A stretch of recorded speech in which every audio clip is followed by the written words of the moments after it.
eo amin'ny tontolon'ny zavakanto kosa indray ary dia tontolo saomaly teny amin'ny CCI Vaditeny ny fampisehoana avant-première izay niarahana tamin'ireo tarika maty ihany eo anivon'ny dépendance fahombiazana tanteraka no azo tao anatin'izany seho izany arahantsika ny sary ary hoentin'ny Tsirakotorsan. Fahombiazana io no amtinana ny ako ny avant-première niarahana tamin'ireo mpandihy ny danse avec les stars misalotra ny anarana hoe Dependence no tanterahana omaly teny amin'ny CCI Vato. Nanomboana ny fampisehoana teto ireo mpandihy malagasy manan-talenta amin'ity tontolo ity.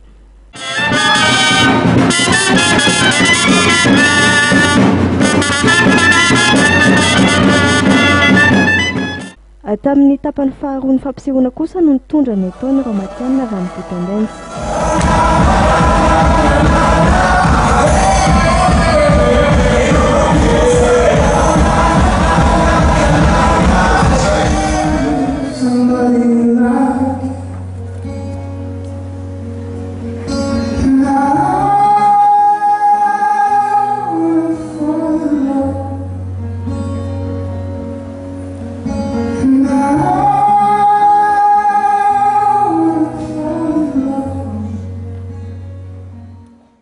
Marque tamin'ny fanatanterahany tetsika moa ny CID na ny Conseil indépendant de danse sy ny vondrona ma-TV izay makalaza ny faharoapolo taona ny amin'ity taona ity.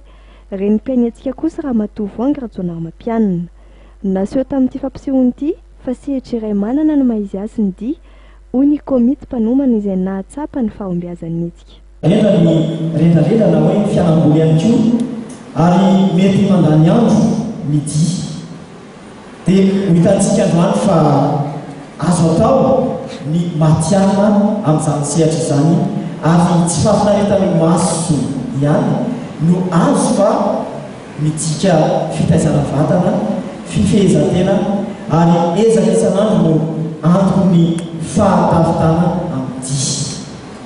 Ny fiheverana fa afaka manampy ny tanora malagasy ny dia mampisoratra ny tontolony ary mety amin'ny voatra azy amin'ny sehatry ny zavakanto no nanosika ny CID Madagasikara hikarakara ity fihaonana ity. Ny CID na Conseil indépendant de danse izay miezaka hatrany mampiroborobo ny sehatry ny dia, manampy ireo mpandihy na amin'ny fitaovana na amin'ny fampihofanana ny fampianarana manoratra amin'ny alalan'ny dia, manofana ny zaza ary manao izay idirana amin'ny fédération iraisam-pirenena momba ny dia. Fiombonan-kevitra amin'izany no niarahany groupe ma-TV izay mankalaza ny faharoapolo taona ny Ista Academy ary AMAO nandray anjara amin'ity fikarakarana ity. Tsy tanteraka mefy izao na dia toy inona aza ny fikasanay raha tsy teo ireo mpanohana maro izay nanohana an'ity hetsika ity. Tsy ho lavakabary ao tompolasifaharoa fa dia mbola mamena ihany ny fisaorana anareo rehetra tonga nanatrika n'ity avant-première ity. Ho toy ny hetsika dia isan'ny fampisehoana goavana tanterahana rapitso eny amin'ny lapan'ny tanàna sy ny kolontsaina Mahamasina manomboka amin'ny 3 tolokandro.